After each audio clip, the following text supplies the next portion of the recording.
O amor veio a nós e como um de nós. Capítulo 11.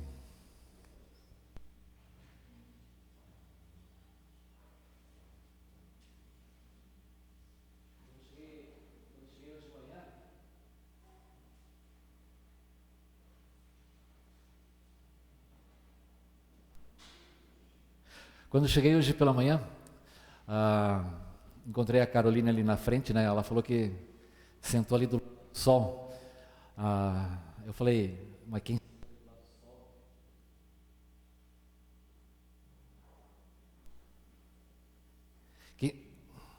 senta ali do lado do sol, a gente cobra mais caro, né? Ela falou, tudo bem, mas vou pagar em bolívares. Falei, você está virando brasileira, né?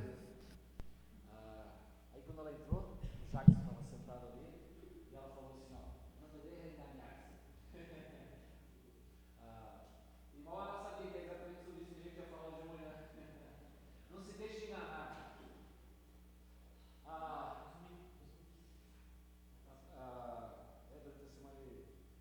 É o botãozinho de liga e desliga, Reginaldo. Está com um problema aqui.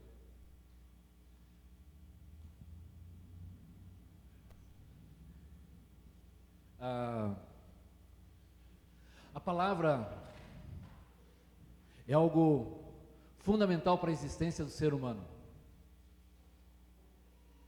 Né? Você vai conversar com o vendedor, ele tenta pela palavra te convencer que aquilo que você vai comprar é uma coisa que você precisa e precisa urgentemente e fundamentalmente para você.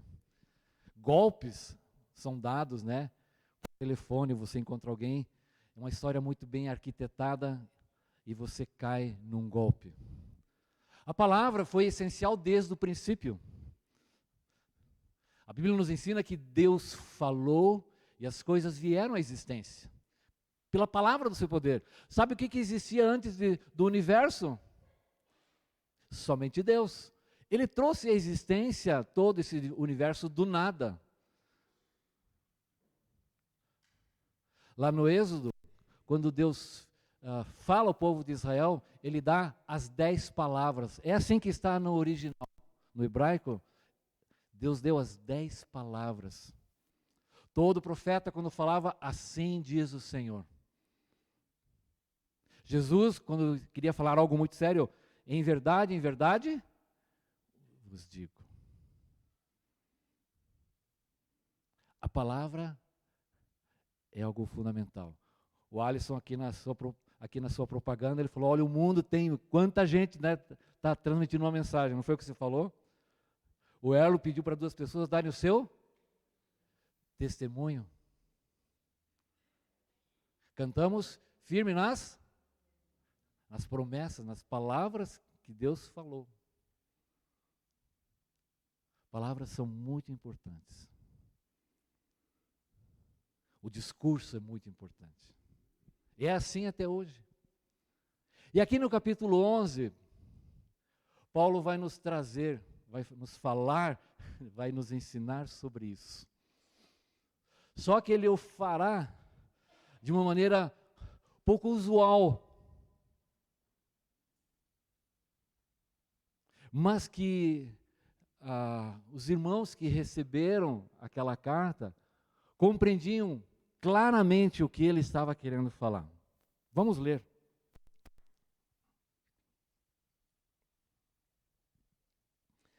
Espero que vocês suportem um pouco a minha insensatez. Sim, por favor, sejam pacientes comigo. Paulo, no capítulo 10, falou, olha, eu, Paulo, pela mansidão e pela bondade de Cristo, que sou manso e humilde. Agora, no capítulo 11, ele fala, suporte um pouco a minha insensatez, aguenta um pouco. Essa palavra insensatez significa tolice, as bobagens que eu vou falar agora.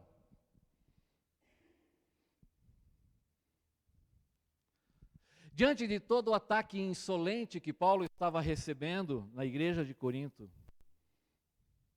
aquela igreja que ele fundara, eu vos gerei em Cristo, diz o Senhor. Então, se você observar aqui no capítulo 11, ele vai usar essa palavra, na NVI está insensatez. Na revista atualizada está loucura. Mas não é loucura do louco, insano, mas é no sentido de tolice, bobagem. Obrigado, Lavínia. E ele usa essa palavra 1, 2, 3, 4, 5,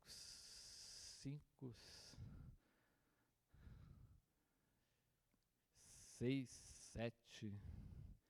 Porque esse trecho aqui vai até o capítulo 12, 13, onde ele termina essa fala aqui. Eu quero que vocês me aguentem um pouquinho, Paulo está dizendo. Mas o que Paulo vai usar aqui é um gênero de redação, de escrever, muito comum na época, e a igreja de Corinto entendeu facilmente. É a sátira. E a sátira é um comentário, às vezes, que usa o humor, mas às vezes é um humor mordaz, sarcástico. Às vezes um exagero, uma hipérbole, uma ironia, uma ridicularização. E esse trecho aqui só faz sentido mediante a compreensão do que é a ironia, do que é uma sátira. É uma figura de linguagem de falar algo, falando o contrário do que se realmente quer dizer. No fundo, acaba sendo mais uma zombaria, uma gozação. E o contexto nos ajuda a entender. E aqui Paulo faz a sua primeira ironia. Aguenta um pouco as bobagens que eu vou falar aqui. Ora, Paulo não é de falar bobagens. E a gente vai entender o porquê que ele vai fazer isso. O que é uma ironia? É quando você fala assim, um patrão, vejam meus empregados, são rápidos como um bando de preguiças. Percebeu a ironia? Fala mais alto para o vizinho também escutar. Isso você nunca falou para o seu marido, né? Fala mais alto aí para todo mundo escutar o que você está falando. Isso é uma ironia hiperbólica, que está exagerando. Pessoal, amanhã a reunião começa meia hora mais tarde, você que é muito pontual, tá? A reunião começa meia hora mais tarde. Sempre delicado, né? Como um elefante bêbado numa loja de cristal.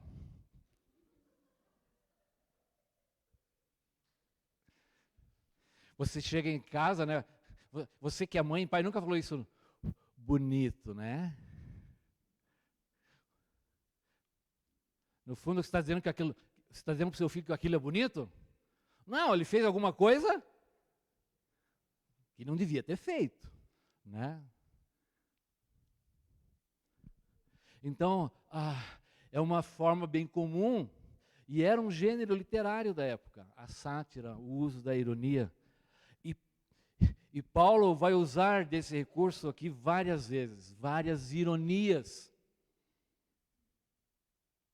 Por exemplo, o trecho de 16 a 21 é quase uma ironia só do que ele está falando ali. E torna claro. Por exemplo, olha o 12:1. É necessário que eu continue a gloriar-me com isso, ainda que eu não ganhe nada com isso. O que eu tenho a ganhar com esse assunto que eu estou conversando com vocês, que eu estou escrevendo para vocês? Então, ele termina, né, lá no 12:13, a última frase, veja lá. Desculpe a minha ofensa, tá, gente? Desculpa que eu nasci. Desculpe que eu estou escrevendo essas coisas para vocês assim. Paulo realmente está escrevendo de uma maneira muito forte com a igreja aqui. Porque no fundo você vai olhar, a forma como ele escreve, ele falou totalmente ao contrário. Veja o versículo 17. Contudo, quem se gloriar, glorie-se no Senhor. Não é aprovado quem a si mesmo glorie-se. E no capítulo 11 ele vai fazer tudo ao contrário. Por quê?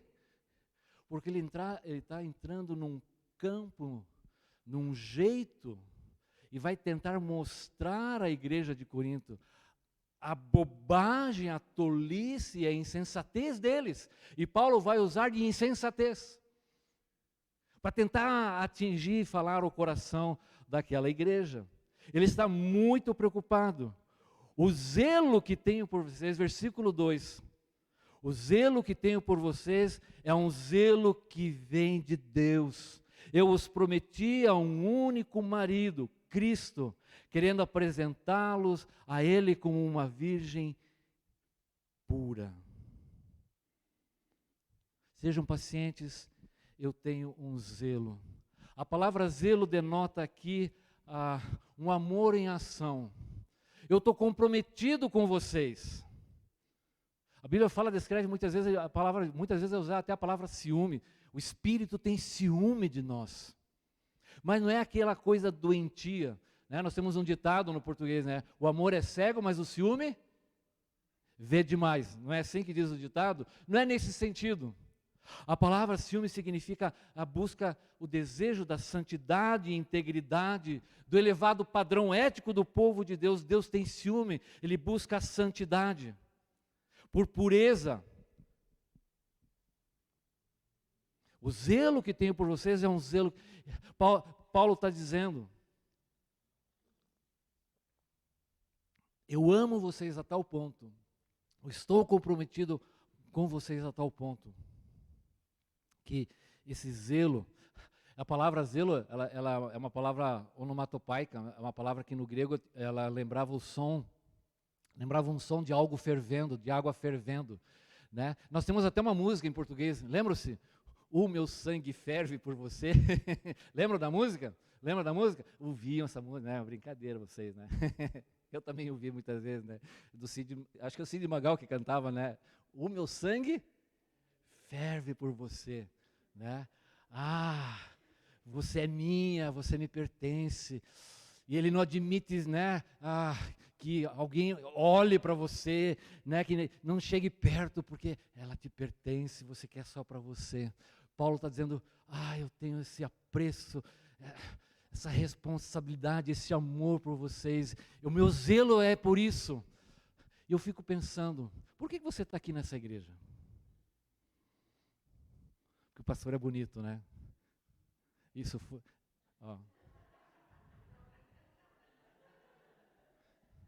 Vamos orar pela sanidade da irmã. Isso é uma ironia. Por que você está aqui? Pastor é bonitão? Hã? Há 30 anos atrás, né? Coisa interessante nas peças satíricas, né? O gestual também era a maneira de ironizar, né? Forte como Schwarzenegger, né? Depois da gripe. Por que você está aqui? Paulo escreve essa igreja,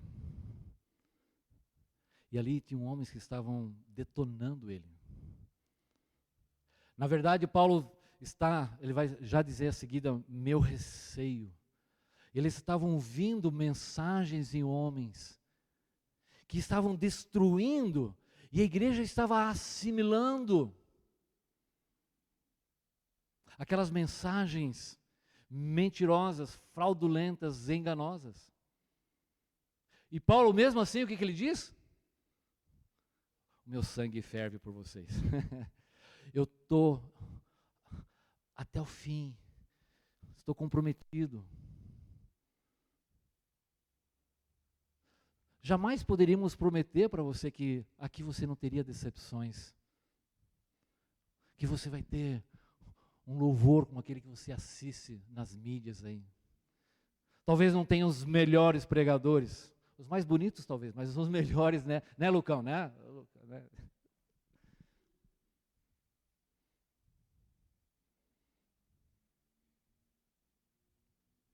Por que você está comprometido com uma igreja? Que te faz? Porque eles vão decepcionar você. Vão fazer coisas que às vezes não te agradam. Não vão atender às tuas expectativas. Mas Paulo está dizendo, o meu zelo é o zelo que vem de Deus por vocês.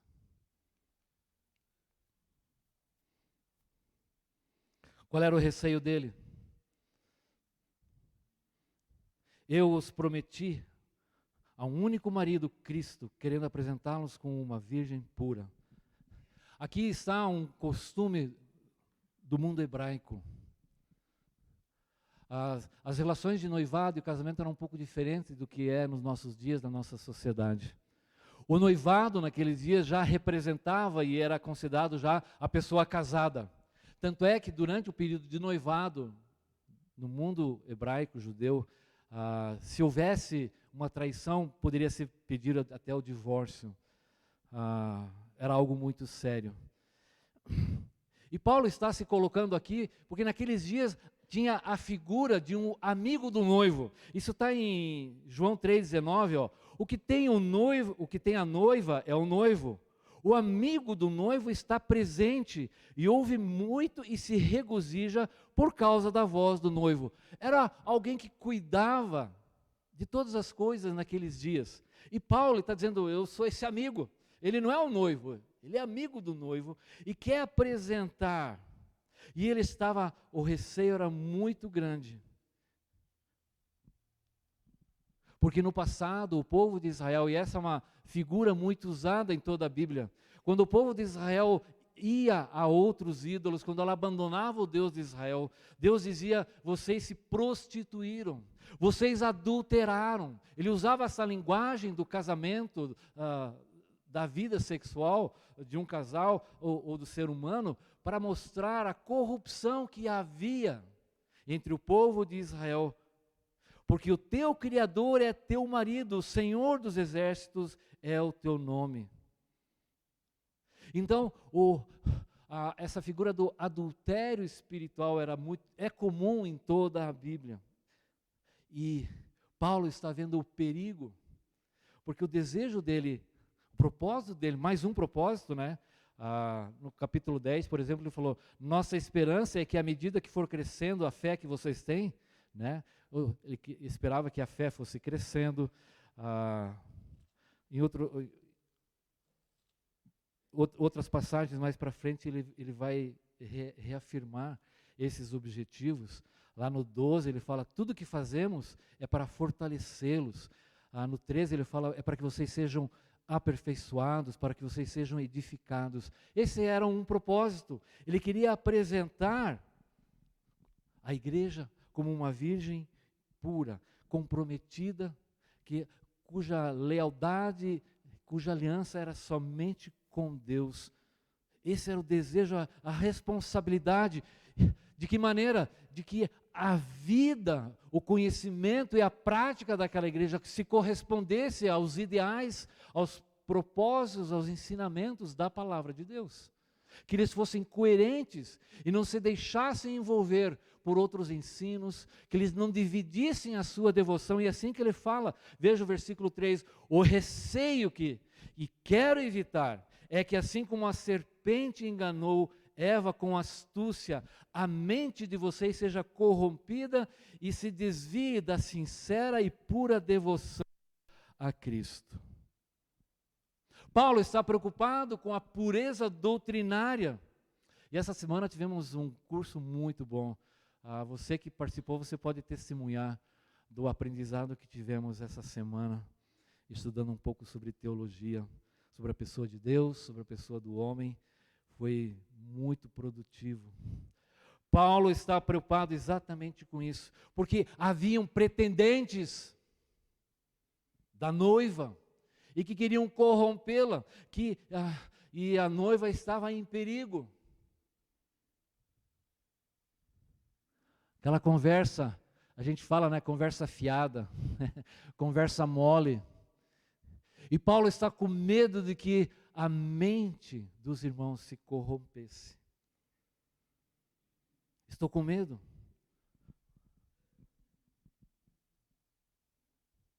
Que a igreja, como ele fala em Timóteo, ora o Espírito afirma que nos últimos tempos alguns apostatarão da fé por obedecerem espíritos enganadores e a ensino de demônios. Assim como a serpente enganou Eva. Serpente é aquela animal que lá no Éden bateu um papo, teve uma conversa com a dona Eva e a enganou. A palavra enganar aqui melhor seria ainda porque envolve todo o contexto, né? Porque fala, eu quero apresentar como uma virgem pura, né? Eu não quero que ela seja corrompida. A ideia aqui de sedução. Eu não quero que, assim como a serpente seduziu a Eva com astúcia. Essa palavra astúcia é trampa, armadilha. Alguém que está disposto a fazer qualquer coisa para enganar, não tem escrúpulo. Ela manipula de maneira inteligente o erro para fazê-lo parecer verdadeiro. E como é que, se voltamos ao capítulo 3 de Gênesis, como é que Satanás, conversando, né, através da serpente, seduziu, enganou. De maneira bem resumida, ele começa colocando dúvida na palavra. É assim que Deus disse? Depois ele nega as consequências da desobediência. É certo que não morrereis. E promete coisas que Deus não prometeu, ou que Deus não disse. Ah, se vos abrirão os olhos. E distorce a palavra de Deus, e vocês serão conhecedores do bem e do mal. E ele omite as coisas, porque ele é próprio. Então é um processo que envolveu mentiras, distorções, más intenções, omissões e acréscimos. Foi uma corrupção total. E assim Eva foi seduzida. E ela comeu do fruto que não deveria comer. E Paulo então diz, né, assim como Eva caiu naquela conversa, naquela conversa fiada de Satanás, que a mente de vocês seja corrompida. Paulo está dizendo aqui, uma batalha pela mente.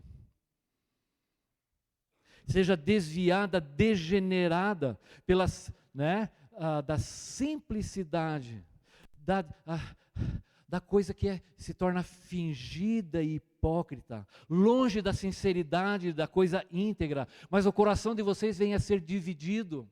A palavra traz essa ideia de coisas divididas, que a mente de vocês se torne dividida. E Deus não aceita isso. Deus não aceita dividir a nossa devoção, a nossa compreensão, fora das coisas da sua palavra. Sim, nós somos um povo de um livro só. Ah, mas vocês são muito bitolados. Sim, somos bitolados pela palavra de Deus. E isso que nos guardará. Compreendê-la, entendê-la, vivê-la, entendê-la cada vez mais, é isso que nos protegerá. Por isso você que não esteve aqui perdeu uma semana muito importante. Você perdeu muita coisa. E se tem uma coisa que nessa igreja nós queremos fazer, é estudar a palavra.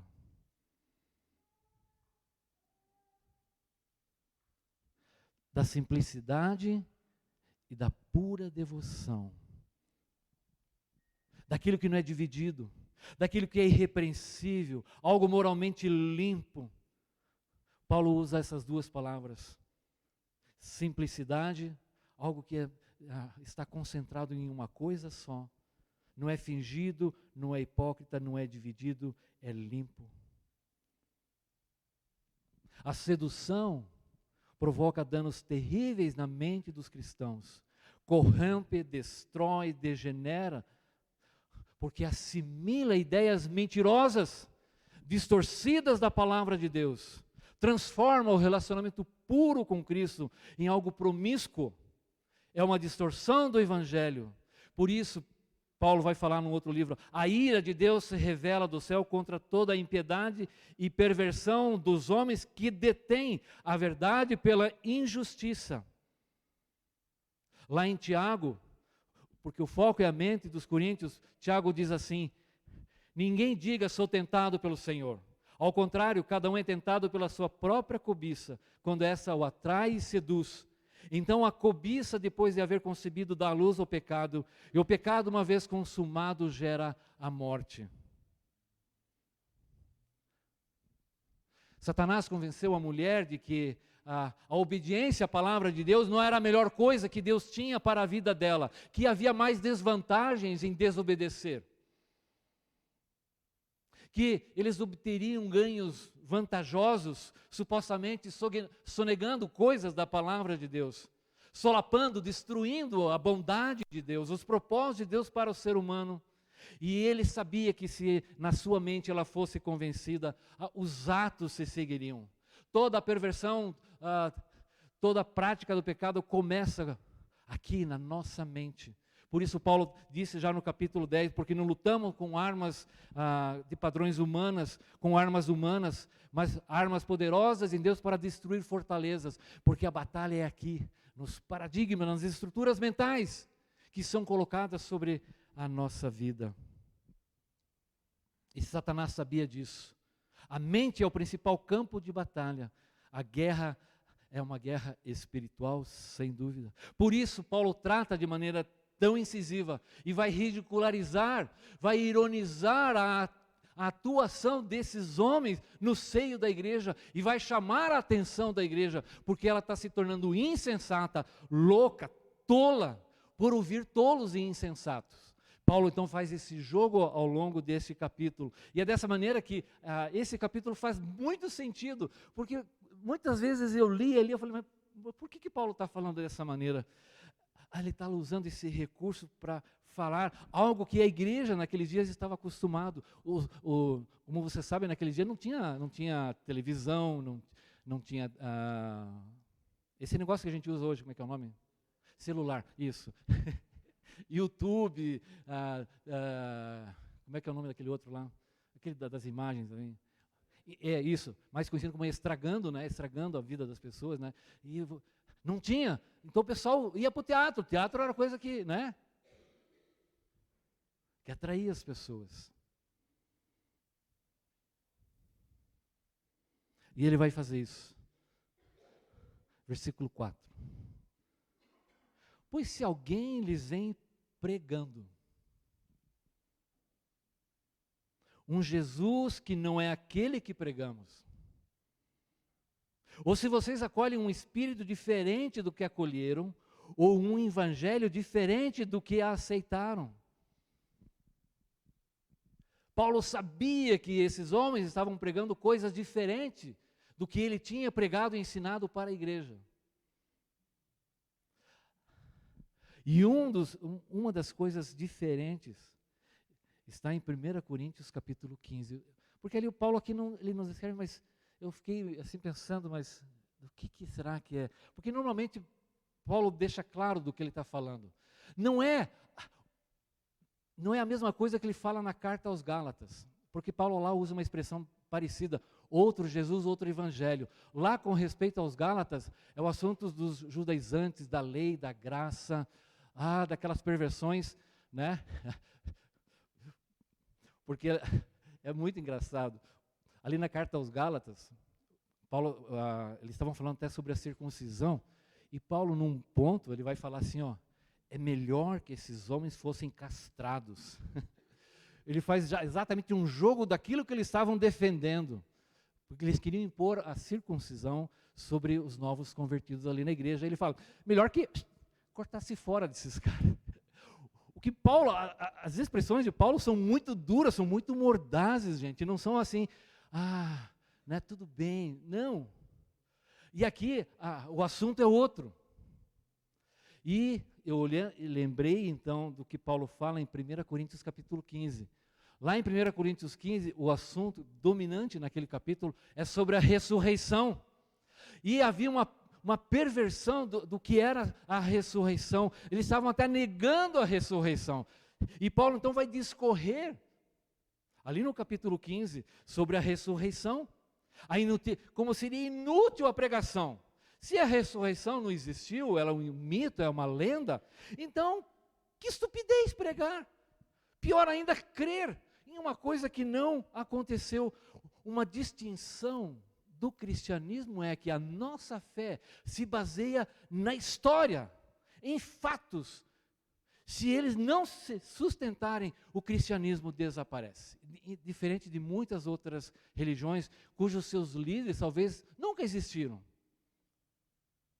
Mas Paulo e o Novo Testamento faz questão de mostrar que a nossa fé está baseada em fatos, na história. Você sabia que existem mais menções acerca de Jesus Cristo do que muitos Césares que existiram em Roma? Feitas por escritores não cristãos?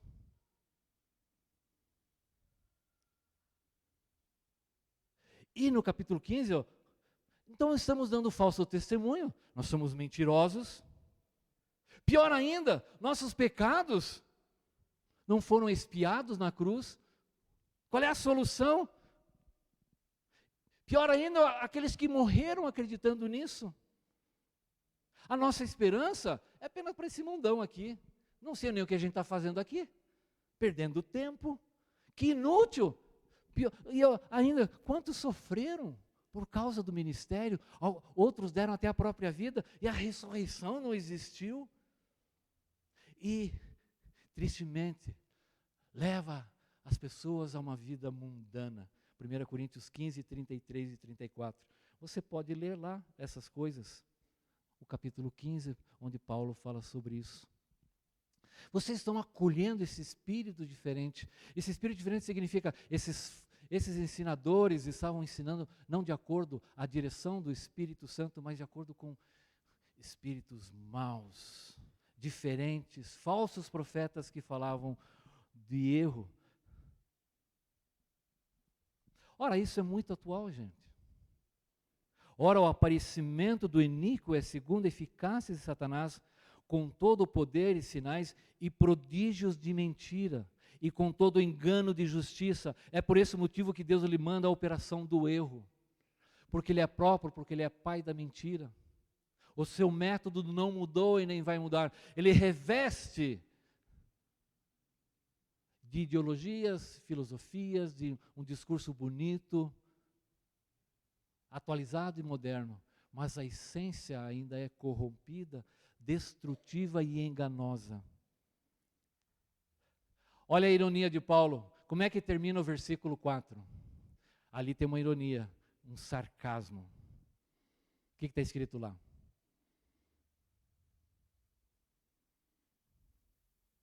A última frase. Aham.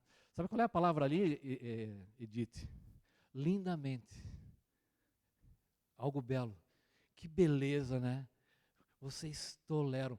Essa palavra tolera aqui, é a mesma palavra que Paulo usou no 11:1.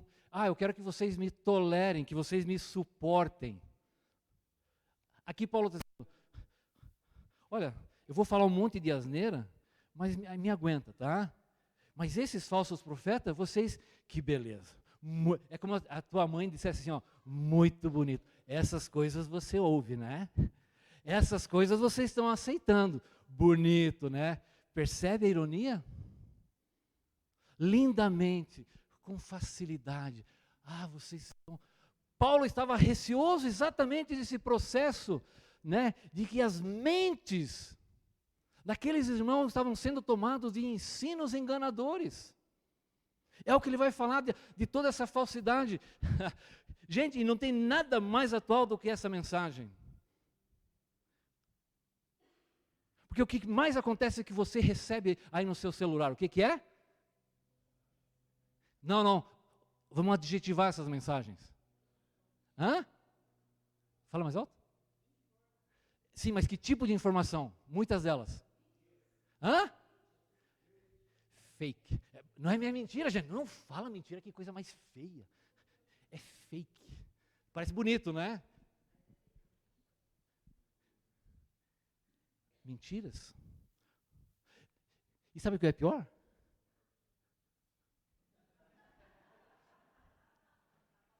Pô, não vou pregar mais, o cara já sabe. A gente compartilha, não vai verificar a veracidade da informação.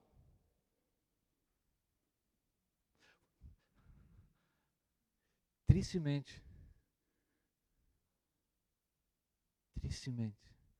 aqueles que dizem crer na verdade, compartilhando, isso é horrível, triste, vergonhoso, desastroso. E vamos assimilando essas coisas, sem critério, sem responsabilidade. Que bonito, né? Esses ensinos, vocês aceitam tão facilmente. A gente prega. Aí o cara vai lá no YouTube e escuta uma mensagem de 5 minutos. 3 minutos, não, 5 minutos é muito, né? Ninguém tolera isso. 1 minuto ali. Olha que coisa linda.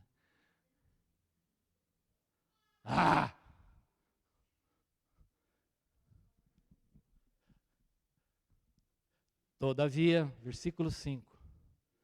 Não me julgo nem um pouco inferior a esses super apóstolos. O que é isso? Não me julgo inferior a nenhum sobre os... Que linguagem Paulo está usando aqui? Ironia. Por quê? Porque ele sabe que esses caras não são apóstolos. E muito menos super. A palavra super aqui significa aquele mais. Super excelente. The best. The best of the best. O melhor dos melhores. Mas Paulo sabe que isso não existe.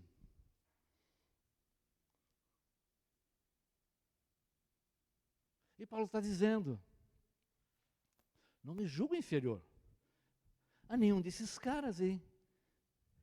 Paulo é muito irônico. Vocês acham esses caras, vocês tratam eles como celebridades.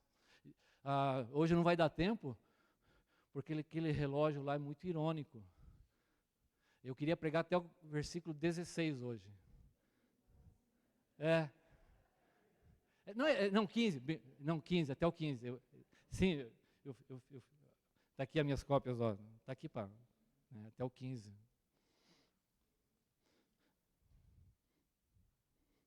Ele sabe que não existe, que nem são apóstolos.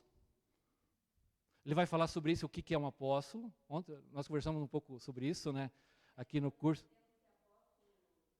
Apóstolo bom é apóstolo morto, né?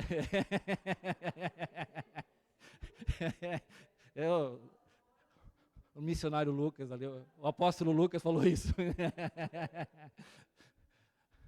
Paulo queria dizer apóstolos, ou essas pústulas que estão no meio de vocês aí. Eu não sou nem um pouco inferior a esses caras que vocês estão aceitando, estão ouvindo. Vejam. Né? Versículo 6. Eu posso não ser um orador eloquente. O que é isso? Ironia. A palavra aqui, literalmente, é idiotes. Só que no nosso português, idiotes significa outra coisa. Né? Naqueles dias, o que Paulo está querendo dizer é que ele não tinha passado pelo treinamento, pela especialização. Ele está dizendo, eu não tenho a proficiência, o preparo. O Erlo sabe que muitas vezes as pessoas são treinadas e preparadas para falar em público, né, Erlo? Tem cursos para isso, né? De oratória. Políticos fazem curso, olha, essa palavra você não pode usar, você tem que usar essa palavra. Você tem que entonar dessa maneira. As pessoas são treinadas para se apresentar em público. E naqueles dias isso era muito apreciado. Vou falar mais isso nos versículos seguintes, né, na semana que vem. Paulo está dizendo, é verdade. Eu não falo que nem William Bonner. Assim, senhoras, boa noite. A todos uma boa noite.